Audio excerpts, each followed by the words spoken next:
كلب بلدي غلبان خبطته عربية في سينا.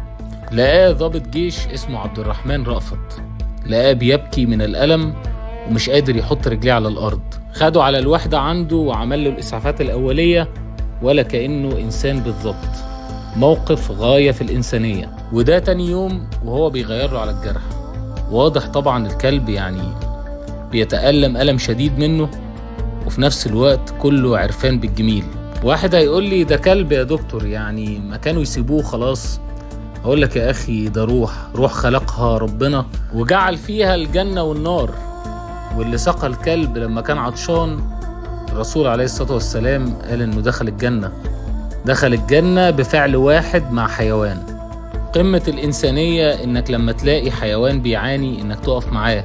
وهنا طبعا بيغيروا له على الجرح واهتمام غير عادي. ربنا يكرمهم ويحفظهم. وطبعا وهم بيغيروا على الجرح الكلب تعبان ومتضايق وحاسس بألم شديد، وهنا كان عايز يمشي ولكن مسكوه على طول وبيحاول يطمنه. رحمتك بالحيوان بتظهر طبيعتك كإنسان.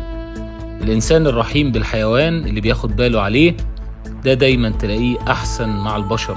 تسلم إيديكم يا رجال.